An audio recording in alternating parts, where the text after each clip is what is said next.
In this series of video I'm going to show you how we made our fully synthetic rigging using Dynema on our 40-foot sailing trimaran. In the first part we're going to show you how we made our synthetic Deadeyes. In the second part we are going to take them to the test to find out more about their braking load. And in the third part we're going to show how we made the stays and how we actually set them up.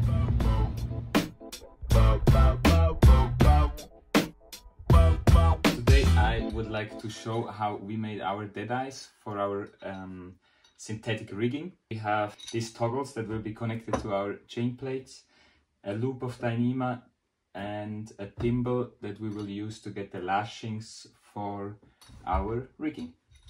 So it is not really a crazy thing to do something like this, but the crazy part is actually this loop here, how to make this. It's a really small loop. I would say it has like 25 centimeters or even less of diameter.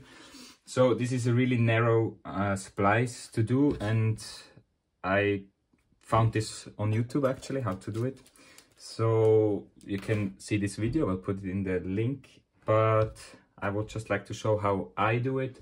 I use some different tools, this fit here, and also use different rope. This is from Liros, German brand. This is the Static Pro, really done for rigging. This is 12 millimeter and has a braking load of more than 11 tons. And in theory, this should support, since it's double, around 20 tons. But this we will find out at another point. The measure is a bit more than 4 feet. I will take 1 meter and 25 centimeters, and I use tape on several points. It just makes working a bit easier. In theory you could make this loop bigger, but I think it looks nicest if it's really ending up small. And this is also the same rope that I'm using for the stays. This knife with a wave cut works really nice for cutting Dynema. It's not an easy job, to be honest. I had to find a good knife for this. So what is gonna happen is that this line will cross and both ends will be buried inside. Like if you press it open, they will go inside on both ends and hold like this. So this will be the end result. You can see it here. There's the splice, and the rope ended up being quite thick because this rope comes in and follows all the way through till they meet again in here, and they overlap actually. So in here there are 3 ropes like the part around and the 2 inner ones like here. So the first step is that I want to measure how it will end up being. So therefore I put the 2 ends like this, and there will be a crossing somewhere here. So this point is what I try to remember now. And this rope, a short end will pass through here. So I'm just gonna push it open, try to see through, and now use the feed. Same thing on here.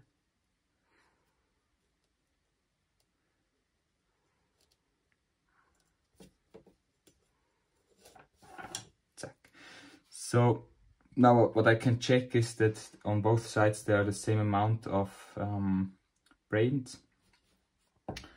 So I take the end, put it inside the feed, and just push it through like that. I don't want it to be twisted, so this twist has to go out. And now we have the loop. I just have now to measure so we end up on the right size, which is not yet the case. Didn't make a clean work here.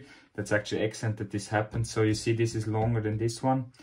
So I actually have to not push the feet through here, but a bit later, which is not a problem. I just open it like this. I went in here, so now I will go in here.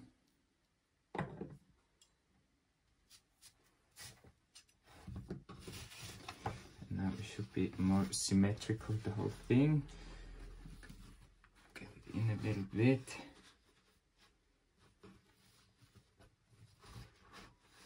Yes, that's more how I like it. So now the real tricky part comes to, I don't want this to be moved again, so what I'm doing is I just use a big needle and stitch it through.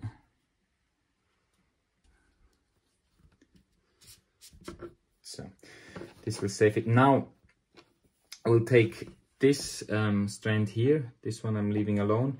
What I want to do is I want to have this on the other side, but to achieve this, or basically I want this rope to go through this one, but since this is already fixed I cannot do it. So what I'm actually going to do is I take this end that just passed through and I will completely unbraid it.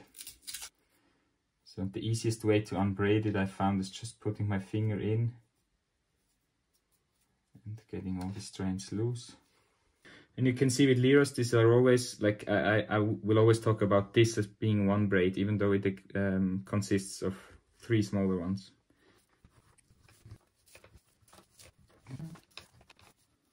I'm just gonna open it till I reach this point, so that's why it's now important to have this needle in, so it won't move. And what's happening now is that out of these 12 strands, I'm gonna make groups of 3 each, like 4 groups of 3, and I just decide 3 that are close to each other.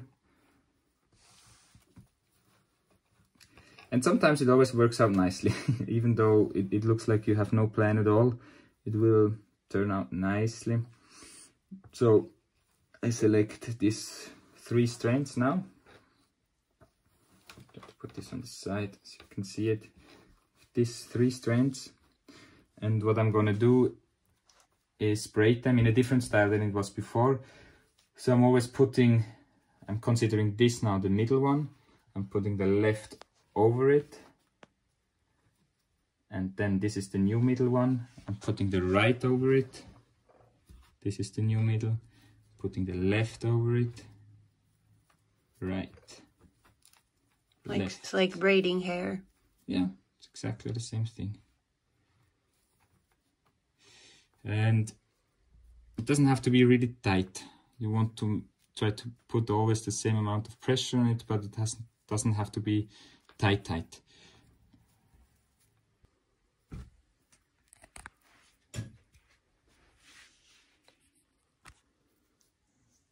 Okay.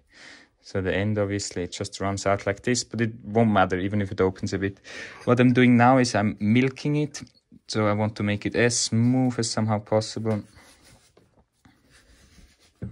So just secure the bottom tight with my thumb.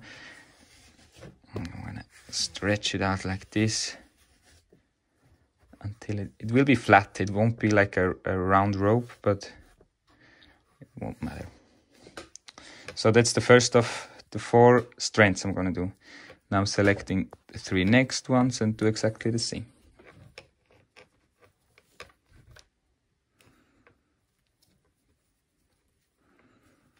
They look like neighbors. So I can take these 3, middle one on top. So the 4 strands are done, 4 strands. I take the feed out. I'm gonna twist the whole thing like inside out, so this loop like this, so I can see actually from the other side.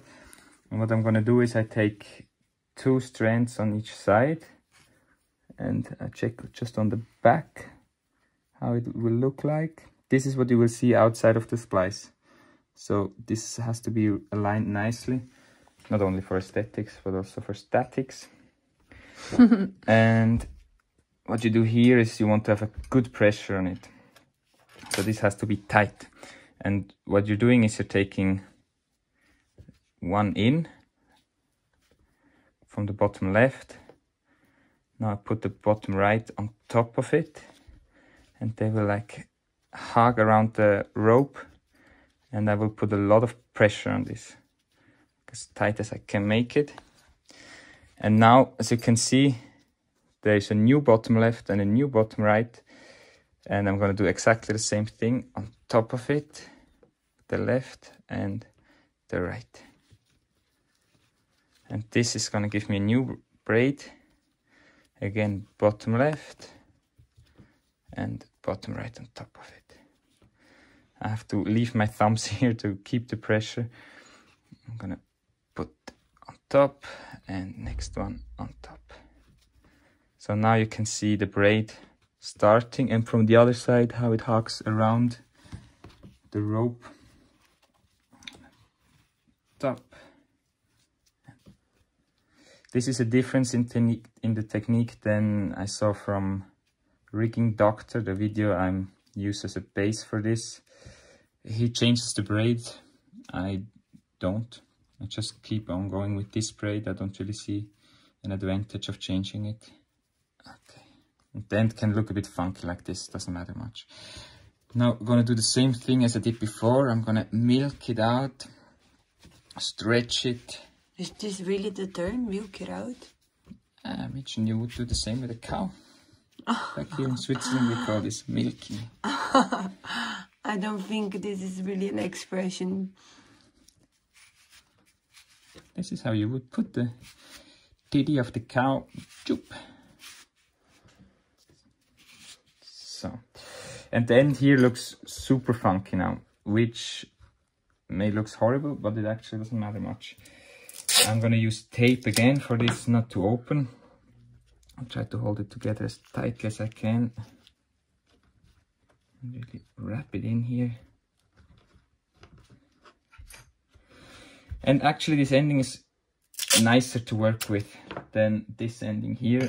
You will see, because it fits better in my splicing needle. What I did, this is the 12mm rope I'm using now, and somehow it works much nicer for me to make those splices. The 10mm rope, I had big problems. It was somehow too tight or everything. And what I did there was already now doing a tapering. Like I took some strands out, so I would have an easier time afterwards. So this is actually the splice. Now this is what is holding the whole, what takes the whole load on it. This is the whole magic. So I have these two splices now. What I'm going to do is I invert it again.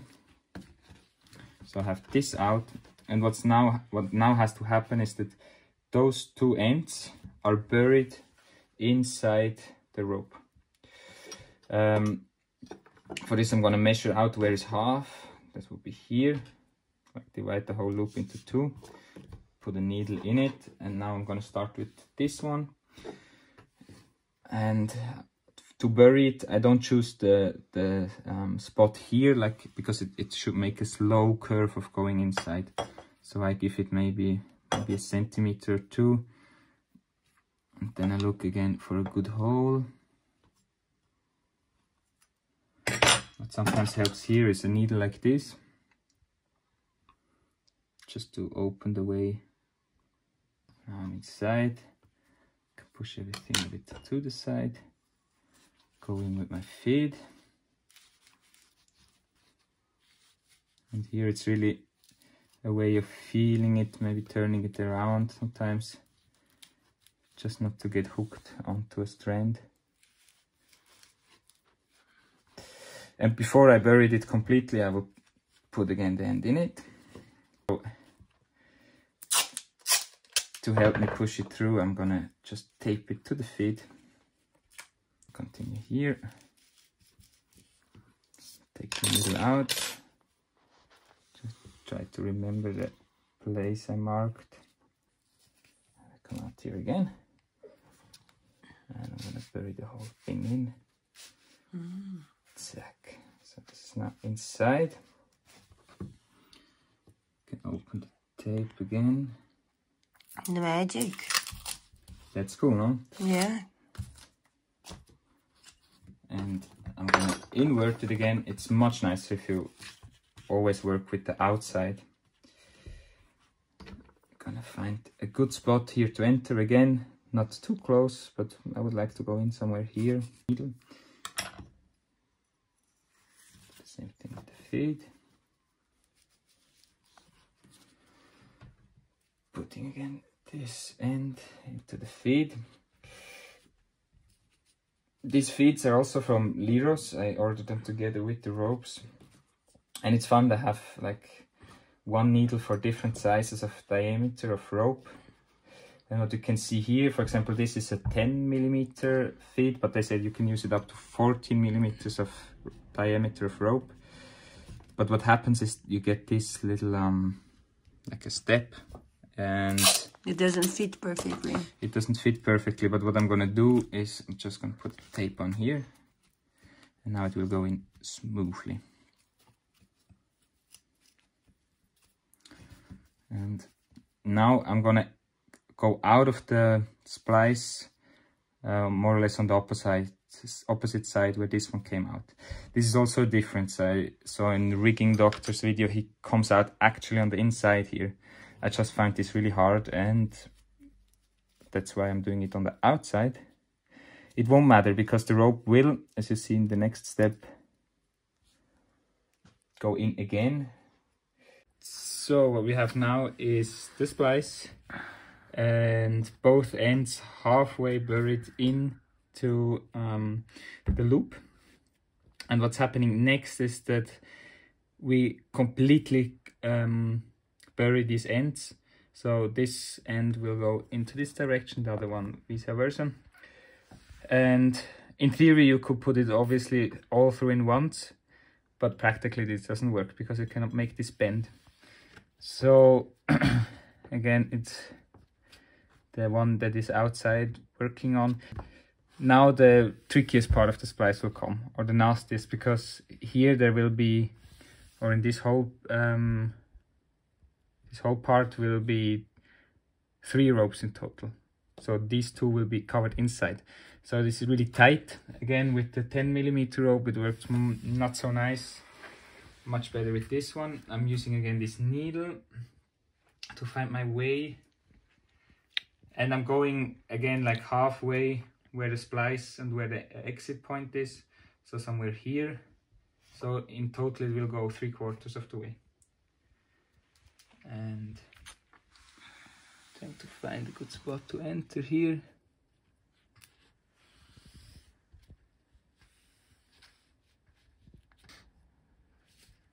Okay. And now what I do is like really work this needle a bit.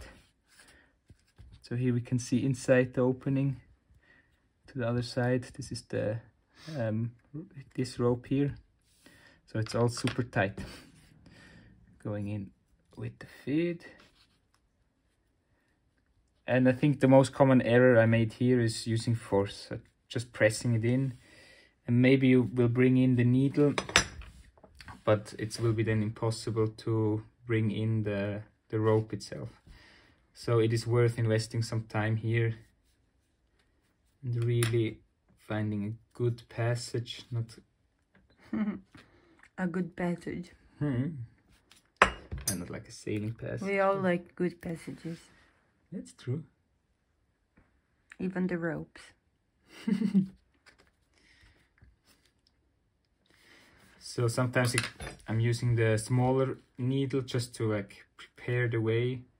This now works quite nice. So this one I have in, maybe turn it a bit around, work it. Okay, so you see now this is super tight. And what I did with the 10mm rope is I already tapered this end. Like I took some strands out and completely cut it off just to have an easier life here. And what is also a bit hard now is to like get this end into the feed and through, because it is so short.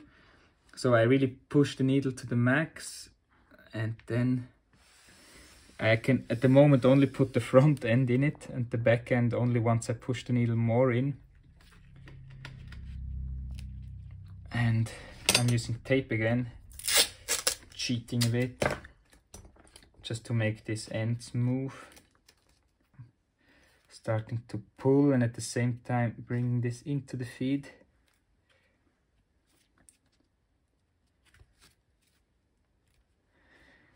And I think what works nicest is just to keep continuously pulling here while moving it a little bit, like twisting it around. Okay, and this went super fast. With the 10mm rope, sometimes for this I spend easily 5 to 10 minutes. So this worked really, really smooth. Now the same thing with this one, our self-braided one. And this, the final splice will be the hardest. That's not really a splice, but the final, the covering.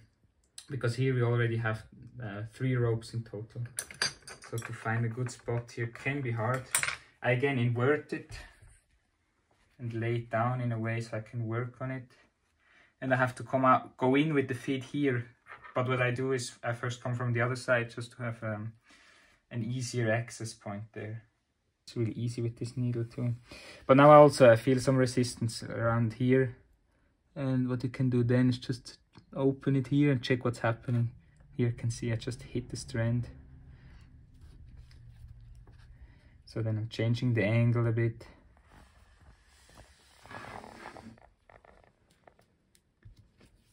Okay, the last centimeters here. Yeah, I can already see it. Okay. This again, I only do it as a preparation. If you can work your feet in straight, even better. I couldn't, or can't. And you can also like watch through this hole that you're generating here and see whether you picked up strands wrong. By wrong, I mean like that one is up, one is down, and therefore you couldn't pull the rope through it. So I can actually check here. I'm using the smaller feet first. Big one. Now I'm using a bit of force, but just try to make it with as little force as possible. And again here I'm working without the rope yet, just making it a bit looser. That should make the work later easier. Again, I push it in as close as I can. Bury this. And I also tape it on to the feet. Put it in. Deeper. Start pulling carefully, twisting it a bit. If you feel even the beginning is too tight already, just go out and try it again. Made this mistake several times that I pulled it in and it got loose in the middle, and okay, I'm already getting out here. It's nice. This is the normal, like, course, because the other one went much easier. Do you mean the other side went easier? Yeah. Yes. Well, because this is the normal braided one and this is the one I braided, so therefore it's probably not as smooth. But still, this was actually quite fast. So I used 12mm ropes for the rigging parts. I'm using the 12mm rope as wire replacement and the 10mm for the smaller one. And 10mm were horrible. I don't know why.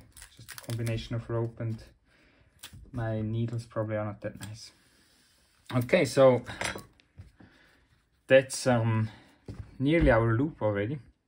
What we now have to do is only taper these ends so that when we pull them in, there won't be like a step, but it has to be like a smooth transition. And therefore, I'm just gonna pull it out as far as I can. Yeah. Then we start with this end.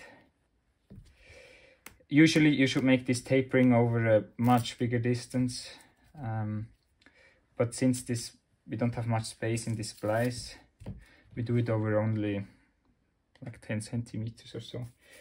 And what I do here is with this braided rope, it's quite simple. You just pull out. I usually work from bottom to top, pull out some strands. Here, then I jump a bit, take out this one.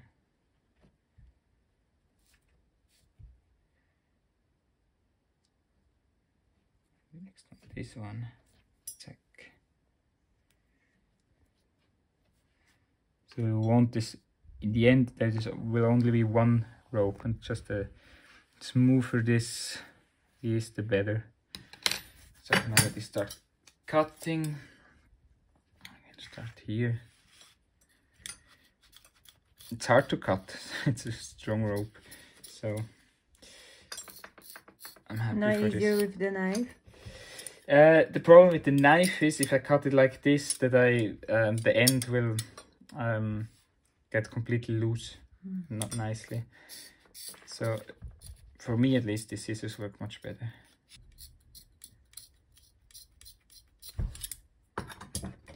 Okay, what I do then is I just milk it again, if you want to say so. I think he made stretching.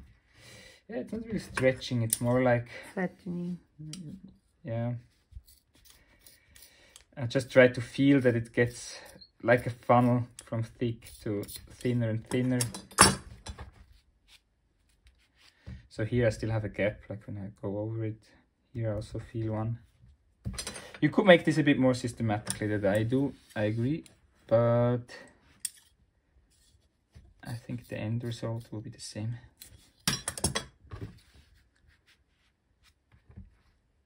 Yeah, that looks nice. Or well, looking maybe not so nice, but it feels good. And I'm going to do the same thing here, which is a bit more annoying because it's not nicely braided.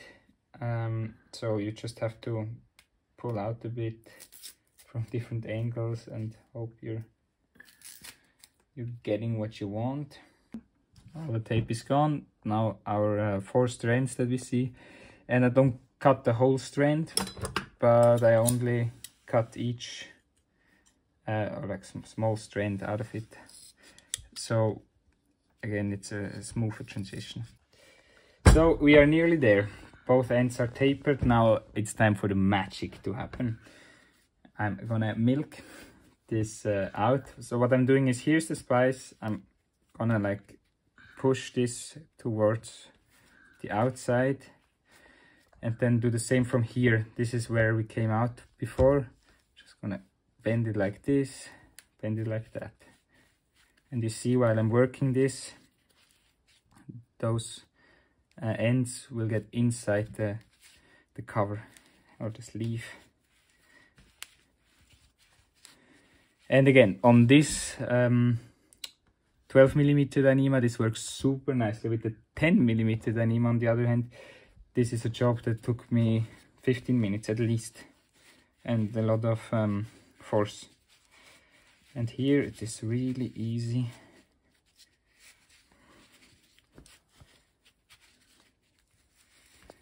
And it will start looking nicer and nicer.